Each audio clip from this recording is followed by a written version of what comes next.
The world is ending, and no one is ready. Massive earthquakes, apocalyptic floods, and a desperate race for survival. This is the ultimate disaster movie that took destruction to a whole new level. But how did it all begin? And who will make it out alive? Let's break it down. It all starts in 2009 when an Indian scientist named Dr. Satnam makes a terrifying discovery.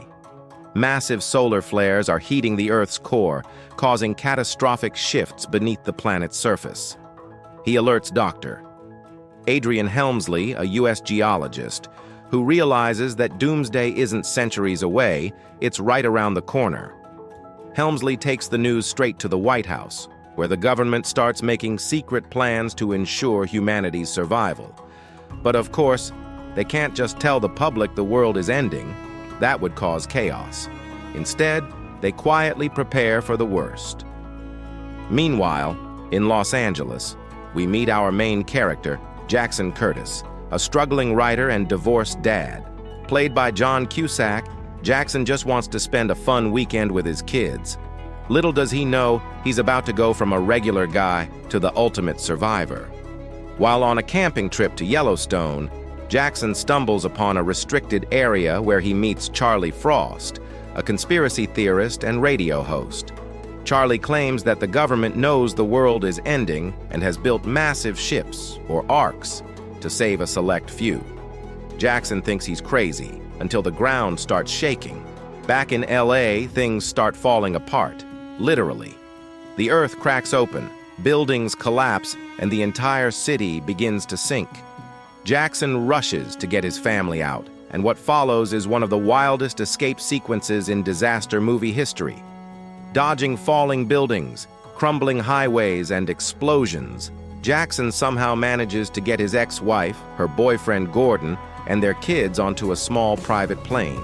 They barely make it out as Los Angeles disappears into the Pacific. But the worst is far from over. Now, it's a race against time.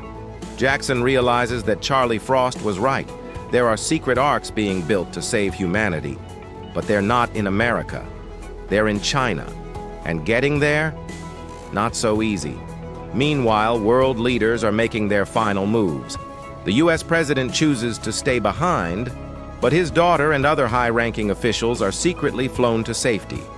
The public still has no idea that the world as they know it is about to end. And then, the true catastrophe begins. Earthquakes destroy entire cities. Tsunamis swallow coastlines. Iconic landmarks like the White House and the Eiffel Tower are wiped out in seconds. No one is safe. As Jackson and his family try to reach China, their plane runs out of fuel.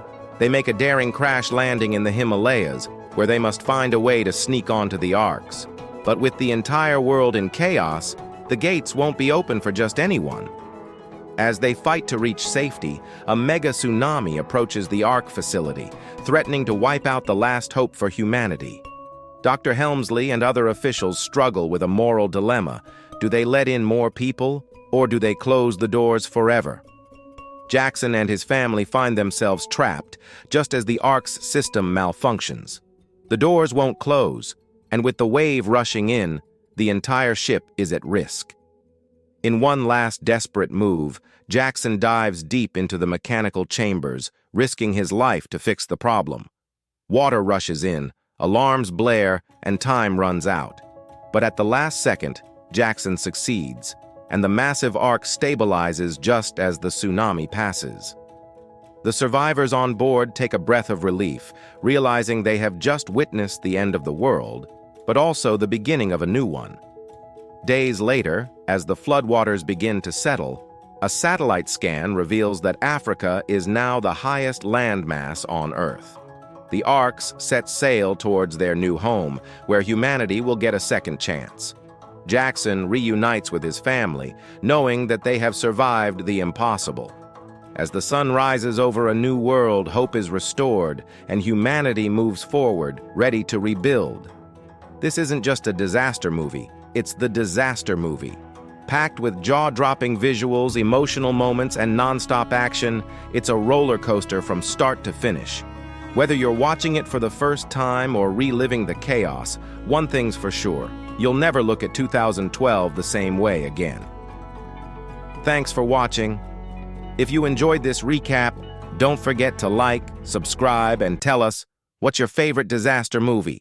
Drop a comment below, and we'll see you next time.